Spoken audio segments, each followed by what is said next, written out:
Hello students, welcome back to my channel. आज हम करने वाले हैं लिटरेरी क्रिटिज़म की सेकंड वीडियो। आज हम पढ़ने वाले हैं एसटी कॉलरेज और उनसे रिलेटेड हम अपने एमसीक्यू करेंगे। चलिए स्टार्ट करते हैं अपनी वीडियो। और हमारा पहला क्वेश्चन है, how many chapters are in Biographia Literaria. उनके काफ़ी फेमस बुक है बायोग्राफिया लिटरेरिया। तो उसमें टोटल कितने चैप्टर्स हैं? A24, B20, C13 and D25। Right answer is A24। इसमें टोटल 24 चैप्टर्स हैं। Next is Biographia Literaria is divided into 2 parts. देखिए, इसको 2 पार्ट्स में डिवाइड किया गया। जो इसका फर्स्ट पार्ट है उसमें चैप्टर 1 to 13 है। पार्ट सेकंड में चैप्टर 14 to 24 है। टोटल 24 चैप्टर्स हैं जिनको 2 पार्ट में डिवाइड किया गया। पहले 1 to 13 and second is 14 to 24। और from chapter 1 to 13 Coleridge talk about. जो पहला चैप्टर उनका है 1 से लेकर 13 तक, जो उनका फर्स्ट पार्ट है, उसमें कॉलरेज ने किसके बारे में बात की है? A, principle of creation, B, principle of aesthetics, C, literary theory and D, Wordsworth and his poem. Right answer is A, principle of creation. Principle of creation के बारे में उन्होंने बात की है अपने पहले पार्ट में। Now next is chapter 14 to 24 of Biographia Literaria is about. देखिए, हमें पता है कि चैप्टर 1 to 13 में उन्होंने प्रिंसिपल ऑफ क्रिएशन की बात की है। अब हमसे पूछा गया है कि 14 से 24 तक उन्होंने किस बारे में बताया है, किस बारे में बात की है। A, Wordsworth, Milton and Shakespeare, B, principle of creation, C, principle of aesthetics and D, theory of poetry. Right answer is A, Wordsworth, Milton and Shakespeare. तो उन्होंने इन तीनों राइटर्स के बारे में जो है बात की है।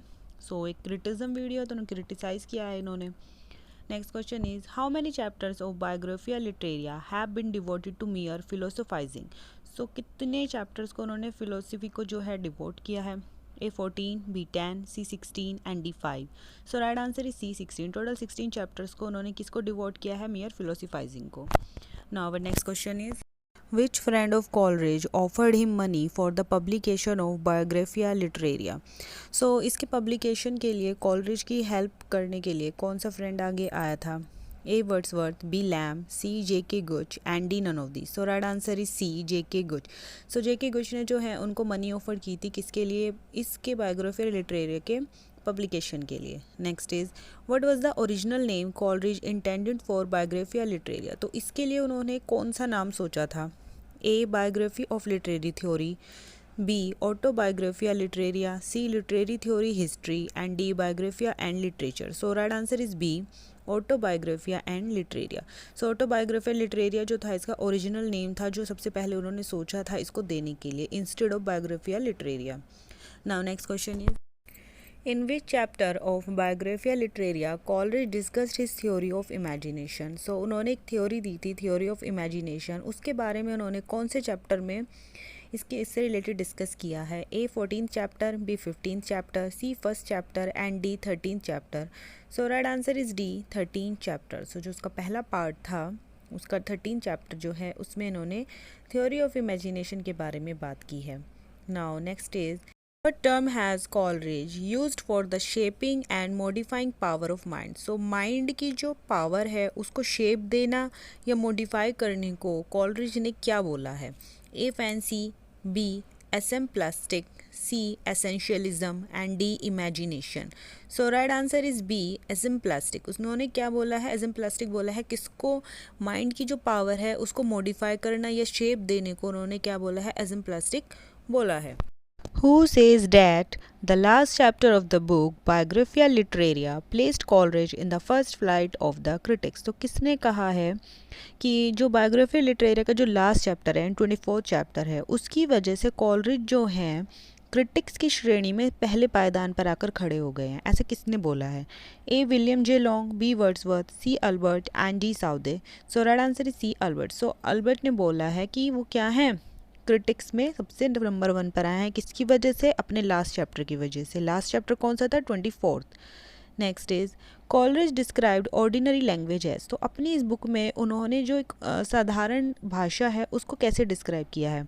A, lingua communis, B, lingua franca, C, lingua text and D, plain language. Right answer is A, lingua communis. Lingua communis को क्या बोला है? ऑर्डिनरी लैंग्वेज को क्या बोला है? लिंगुआ कम्यून्स बोला है। Now next is, Coleridge comments on Wordsworth view on poetry. So जो वर्ड्सवर्थ के पोइट्री को लेकर जो व्यूज़ थे उस पर भी कॉलरिज ने कमेंट किया है अपनी बुक बायोग्राफिया लिटरेरिया में। सो हमसे पूछा गया कि कौन से चैप्टर में किया है। A in chapter number 13, B chapter number 17 and 20, C in chapter number 13 and 20 and D in chapter number 20 to 24। So right answer is B in chapter from 17 to 20। 17 से लेकर 20 तक जो है उन्होंने किसके बारे में की है, वर्ड्सवर्थ के जो व्यूज़ थे पोइट्री को लेकर उसके ऊपर बात की है। Next is in his book Biographia Literaria Coleridge talk about the function of a critics. So Biographia Literaria में जो क्रिटिक्स की क्या फंक्शन होने चाहिए कि उसके बारे में जो है उन्होंने बात की है। According to him the function of a critic is to. तो उनके अकॉर्डिंग क्या फंक्शन होने चाहिए, A evaluate, B appreciate, C interpret and D B and C. So right answer is D B and C means कि B and C appreciate and interpret. तो ये दोनों काम जो है किसको करने चाहिए, क्रिटिक्स को करने चाहिए। Now next is who uses the phrase the high road of life। So the high road of life एक phrase है, ये किसके द्वारा यूज़ किया गया था। A Wordsworth, B Coleridge, C Southey and D Lamb. So right answer is B Coleridge. तो Coleridge ने ये फ्रेज यूज़ किया है। Next is Coleridge Table Talk is an essay. उन्होंने एक ऐसे लिखा था टेबल टॉक। तो ये ऐसे किसके ऊपर है, A Shakespeare, B Wordsworth, C Keats and D Shelley. So right answer is A Shakespeare. तो काफ़ी इंपॉर्टेंट क्वेश्चन है कि टेबल टॉक जो ऐसे है वो किसके ऊपर था, शेक्सपियर के ऊपर था। और किसके द्वारा लिखा गया था, कॉलरिज के द्वारा लिखा गया था। Now next question is Coleridge with his friend, अपने एक दोस्त के साथ, फॉर्म्ड अ पेंट आइसोक्रेसी। उन्होंने पेंट आइसोक्रेसी बनाई on the bank of the river स्क्वेशहैना।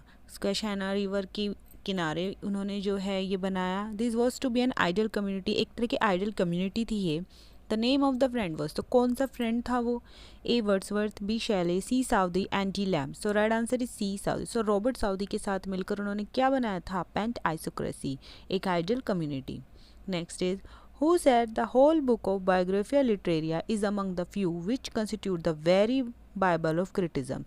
so किसने बायोग्राफिया लिटरेरिया को बाइबल ऑफ क्रिटिज्म बताया है, A Albert, B Wordsworth, C Saintsbury and D Lamb. So right answer is C Saintsbury. तो Saintsbury ने क्या बोला है बायोग्राफिया लिटरेरिया को, Bible of criticism. Now next question is Coleridge breaks imagination into two parts. तो Coleridge ने एक theory दी थी, theory of imagination, in chapter number 13 of Biographia Literaria. So उन्होंने इसको दो पार्ट में डिवाइड किया है, primary and secondary. So primary imagination क्या है, so a shared by all, सबके द्वारा शेयर की जाती है, and allow people to unconsciously understand the structure of the world, कि लोग जो है अनकॉन्शियसली जो है वर्ल्ड के स्ट्रक्चर को समझ सके। B shared by poet, poet के द्वारा शेयर किया जाता है, but do not allow to understand the structure of the world, लेकिन वर्ल्ड के स्ट्रक्चर को समझने की जो अलाउमेंट है वो नहीं दी जाती। Next is shared by all and consciously shape new world, कि सबके द्वारा शेयर किया जाता है और क्या करते हैं, समझते बूझते जो है एक नए वर्ल्ड की कल्पना की जाती है। Next is shared by poets and unconsciously shape new worlds, कि पोएट्स के द्वारा शेयर किया जाता है और अनकॉन्शियसली क्या करते हैं, हम एक नया वर्ल्ड बना लेते हैं। मतलब कि जब वो हमें कुछ बता रहा है तो उसे समझकर हम अपने दिमाग में एक नई ही दुनिया बना लें। So right answer is A shared by all and allow people to unconsciously understand the structure of the world, कि सबके द्वारा शेयर किया जाता है और लोगों को क्या होता है, अनकॉन्शियसली जो वर्ल्ड का स्ट्रक्चर है वो उसको समझने लगते हैं। Now next is secondary imagination is. अब सेकेंडरी इमेजिनेशन क्या है, A belongs purely to the poet who can consciously shapes new world, कि पूरी तरह से पोएट पर डिपेंड है और वो अपनी मर्जी से कोई भी न्यू वर्ल्ड बना सकता है। Shared by all and consciously shape new world, कि सबके द्वारा शेयर किया जाता है और वो एक नए वर्ल्ड की कल्पना करते हैं। C shared by poets unconsciously shape new world, की पोएट के द्वारा शेयर किया जाता है और अनकॉन्शियसली ही वो एक नए वर्ल्ड को शेप बन देता है। And D invisible and transparent. तो right answer is A belongs purely to the poet who can consciously shape new worlds, की पूरी तरह से बस पोएट पर ही डिपेंड है और वही क्या करता है, एक नए वर्ल्ड को शेप देता है। सो प्राइमरी इमेजिनेशन में क्या था कि shared by all and allow people to unconsciously understand the structure of the world, की सबके द्वारा शेयर किया जाता है और जो लोग हैं उनको वो अलाउ करता है कि वो जो वर्ल्ड का स्ट्रक्चर है उसको समझ सके। और दूसरी है कि सेकेंडरी इमेजिनेशन की पूरी तरह से पोएट की होती है, पोएट से बिलोंग करती है और वो क्या करता है, कॉन्शियसली एक नए वर्ल्ड को शेप देता है।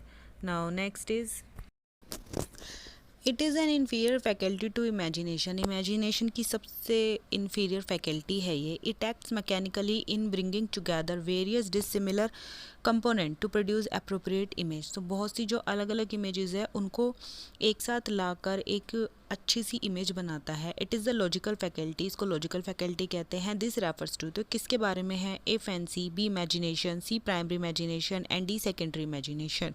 सो right answer is A fancy. इसको फैंसी बोलते हैं किसको? लॉजिकल फैकल्टी को, जो अलग अलग इमेजेस को लाकर क्या करता है? कंबाइन कर कर एक अप्रोप्रिएट इमेज बनाता है। Next is which of the following periodical was established and edited by Coleridge। तो कौन सा periodical था जो कॉलरिज के द्वारा बनाया गया और एडिट किया गया?